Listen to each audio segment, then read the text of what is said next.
Melanie Johnson here from Elite Online Publishing. We're here at the Habitude Warrior Conference in Boston, and I am so fortunate to have Alec with me today. He was one of the co-founders. He's one of the co-founders, or there's only two of them. That's three of them, okay, that started Constant Contact. If you don't know what that is, it's this amazing email system. We've used it for our business before. It helps you really to improve your sales, wouldn't you say, overall? Yeah, sure.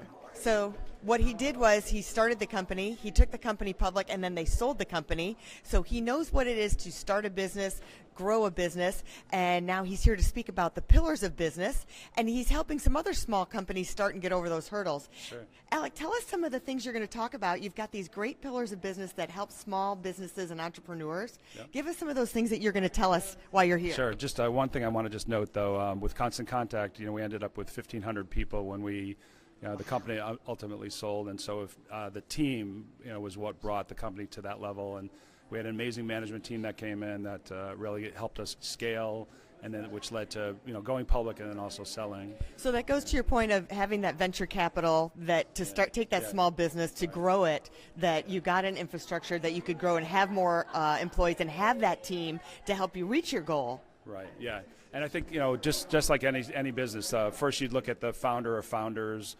You would look at the product that they're bringing to market and the overall market opportunity, and then it's the people that come in behind that, tied with venture and other things to help you succeed. But in terms of the pillars to achieving small business success, which is what I'm going to be talking here at the conference. I from learnings at Constant Contact, but also starting several things myself, and then going around the world speaking to thousands of startups a year and small businesses. There's some basic things that are really, really important that a lot of people just don't focus on. And so, for example, one is what's that one core thing you're going to do as a business that you're going to nail, right? So figure out that one thing, and I'll ask a room of people to raise your hand. How many know that one core thing? So if you think of lanes of a highway, what's the lane you're on with the business that you're going to focus on? And most of the people can't nail that, or they're wide-eyed thinking they're going to do so much to help the businesses that they're focused on, when in the end, you can't focus on so much. You got to focus on that one thing, and a lot of people stumble on that. So that would be sort of the first one. Know what your core is. Nail that, because it's going to give you customers, it's going to give you feedback on your product, you're going to get case studies and success stories, you're going to get revenue, which lets you hire, and then then grow to doing other things to help that target audience. I love that, because so many times you try and be all things to all people, instead of being really great at that one thing, master that, be exceptional at it, and get that those people that are raving fans for that can then take you to the other level. Right. So start there, and then you can always expand. And then once you were to expand, if you think about a highway, you might add some, go into other lanes with adjacent things to what you're doing. Right. So find some things that are very complementary and adjacent to what you're doing as that core before you even jump to things that are completely different. You think of like Nike as a large business. Right. They were known for sneakers, but then they broadened the product line to go into verticals like golf, and then they went to golf balls and golf clubs and all these things. So they figured out a way to go broader and even go into other markets they weren't in initially and succeed with it. But it takes time and it takes money, and you have to do that in an ordered approach.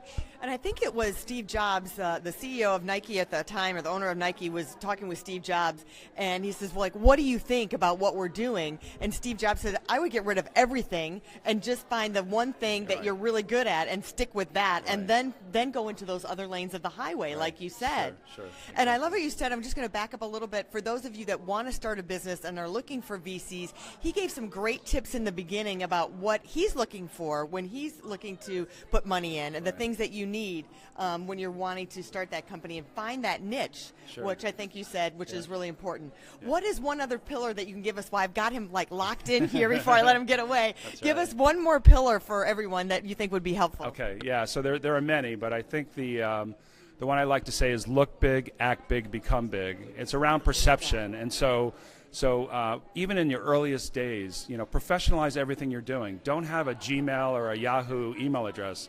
Get your domain, get your email addresses to match it, so you start to build your brand.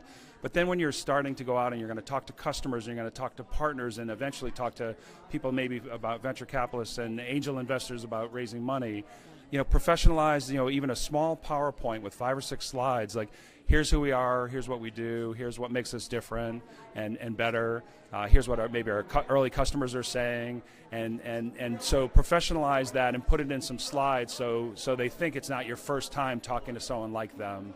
And so if you look big and you kind of, act it, then ultimately you will become.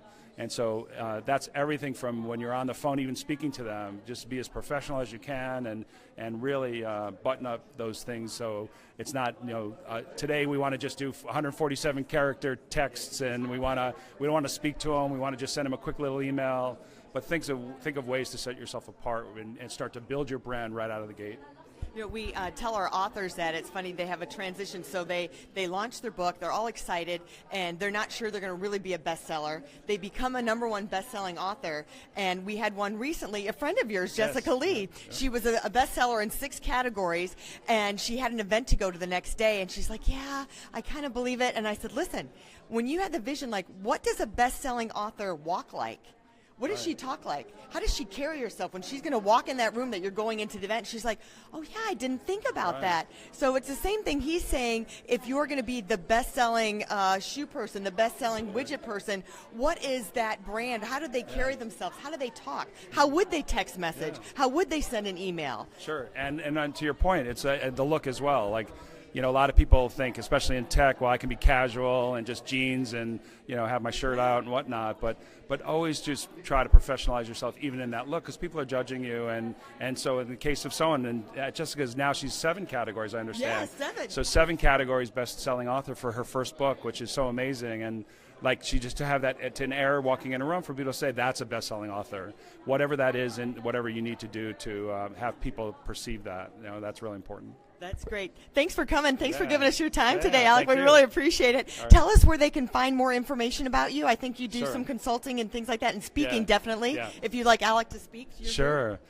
So if you actually text to 21777, the word pillars, PILLARS, I'll give you a little workbook on the pillars. You'll see a couple of talks about me, and you can also give feedback on the pillars, which I've gotten some great feedback from. Feedback's a gift, so I love hearing from people about other pillars or things they think would help in early stages of a business and any business that wants to scale. So that's a great opportunity. Not everyone gets that. If you're watching this, you have an opportunity to get these pillars and get advice from someone who has been there, done that, and is still doing it. This is Melanie Johnson for Elite Online Publishing at Habitude Warriors in Boston.